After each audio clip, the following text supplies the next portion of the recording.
Hey, freedom fighters. I hope you're well. I just finished shooting here at the range. It's a beautiful fall day. And I've been thinking about some concepts as I've been driving around today here in the Catskill Mountains of New York. I am a part of a informal fellowship that is comprised of Jews, I would say observant Jews, and Christians of different denominations. And the nice thing about this fellowship is that we have all agreed that we have so much more in common with each other than we have separate differences.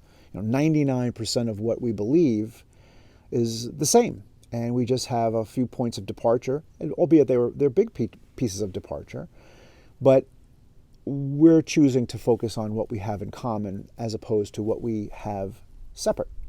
And it's a wonderful fellowship, and I've enjoyed it very much, and I've learned a lot. I have been wanting to take that fellowship to the next level. And what that means is what that means for me, I guess, my vision of it is to find a piece of land in which we can all sort of be together and enjoy each other's fellowship, enjoy the sense of camaraderie and security and all the good things that come across with that. I'm coming to the conclusion that really any group of people coming together have to have some sort of spiritual linkage. There are other projects that are not spiritually based that I am a part of. I've spoken about one in particular, the Free State Project of New Hampshire, which is a wonderful program, wonderful project, and I'm a proud participant of it, and I encourage people to look it up, Free State Project, fsp.org, and you can contact me directly for more detailed information. Having said that, that is a political movement, and I find myself wanting to connect with others on a spiritual level. And I myself am not part of any sort of box. I like the fact that I can't be labeled easily. And while I have some foundational beliefs, I don't fit into the box of observant Jew or Episcopalian or Baptist or really just anything. I find a little bit of really good stuff in sort of all of that. And I love being able to be with people that can simply appreciate the beauty of the world around us and recognize that we have a creator and that we are here to live our lives in a good way, to walk in a sacred manner. And so creating some sort of community for me is a big part of my objectives. And finding the right people to do that is a challenge, but I'm confident that that will happen when it needs to happen in the right time and place. But it really got me thinking about a concept of spiritual secession. I've been talking a lot about secession from the political system, a sort of de facto to secession, moving to a state or a community where there are people that are more in line with your values, banding together and maybe changing that area politically, ignoring the federal behemoth, recognizing that it's going to collapse, recognizing that there's not much sustainability in the system that we agree, that it's in its death throes. And at the end of that whole process, while that's all great, while it would be wonderful to live in a community where people have shared political values and even lifestyle values, it would be foolhardy, I think, to ignore the spiritual component of that. And as far as cohesion, keeping a group together, I think there really does need to be that spiritual bond. It's very easy in our American consumerist culture to shop for a place to live, to worship. Like a consumer, what does this place have? What do they offer? How can they help me? That's a very American process. And for what it's worth, that worked for, I guess, some period of time. There's a lot of diversity of spiritual belief here in what is now called the United States. But driving around really any community, some worse than others, but pretty much anywhere in the community. I'm in the Northeast, so I see it a little bit more. I see lots and lots of empty church buildings. Churches that have been changed into art centers or just private homes. Empty churches. And I've mentioned in other reports that I was in ordained ministry for a while, and for a few years actually, in a mainline church. And I laid it down when I saw that there wasn't a lot of there. They were very much oriented towards the building and preserving the building and preserving what they have for the sake of preserving that, as opposed to outreach to the world. And I'm specifically not mentioning the denomination because it doesn't really matter.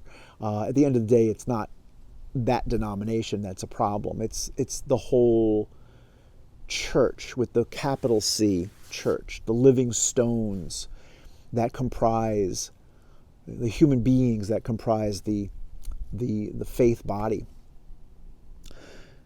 Gerald Celente of the Trends Journal, he does a lot of presentations on a weekly basis, and he actually started a quote-unquote church, the Freedom, Peace, and Justice Church, and he's doing it as an exercise of helping people get religious exemptions from this jib-jab. But I liked what he said in terms of not trying to find heaven somewhere else, but looking for heaven on earth. And there's a lot of theological implications about whether or not that's good or bad. I appreciate the sentiment. I appreciate the effort. I appreciate the trying to make things better for people who are just looking to keep their jobs. But I think really it's not just about keeping a job. It's about really keeping your soul intact. How do you account for your life? How do you account for your time on this planet? What is the purpose that you are here to fulfill? I would argue strongly that we're here to dwell among the people of this planet, but not be transformed by the worldly aspects of it. There's nothing new under the sun. There's always been problems in the world. In fact, there's probably been worse problems in terms of lifestyle and disease and despots and all the other things that come along with that. That's not new. The chessboard has changed. The technology has changed. The words have changed. But I think before we start imagining buying land and becoming independent and fellowshipping with people as a lifestyle choice, that we might want to start thinking about how we as individuals will choose to secede from the worldly culture. I look around and I see a lot of people caught in their life, the comfort of their life. It's like they've been lulled to sleep and they're not aware of the dangers around. They don't care about the dangers around them, or they don't have, quote unquote, the time to deal with the dangers around them. And so there's not action. And I have come to the conclusion that some people can hear, but they are not really listening. And I guess that's that. They're not critical thinkers. They're not seeing how the landscape is changing all around them, and they're not seeing the consequences of that. And maybe they're just happy. And I can't spend a lot of time trying to convince people otherwise. The culture shift that has occurred over this last 20 months feels like the birth of a new religion. And it's not the first time that new religions have been formed, and it won't be the last, I suppose. But I'm choosing not to participate in it. And I wish I could speak more freely here, because I do like to post this also to YouTube. I'm primarily on Odyssey, and I encourage you, if you're not on Odyssey, to come on over to Odyssey. But I have to be careful here on this video because I will put this on a platform that I'm not crazy about, but it serves as a tool to reach out to others who might be interested in collaboration and fellowship. So the rhetorical question I'm asking myself, and I guess I'm asking you as well, is how is it that you are dealing with your spiritual life? How is it that you're accommodating the world, and how is it that you're rejecting the world? Those are rhetorical questions, not accountable to me, really not even accountable to another human being, but certainly accountable to the Creator.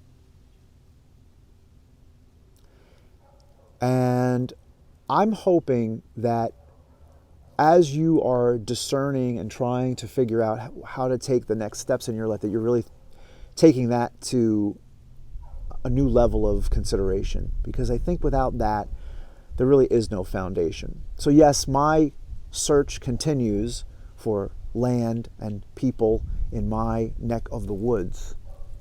But without the foundation stone, it just isn't going to work. And my foundation stone doesn't fit in a box. And I don't think I'm alone.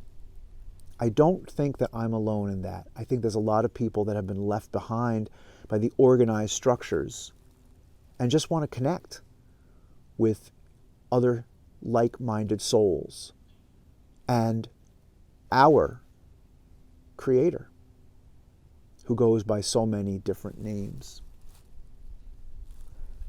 Some food for thought. I hope that you're well, and I am looking forward to the next time we're together. Stay free.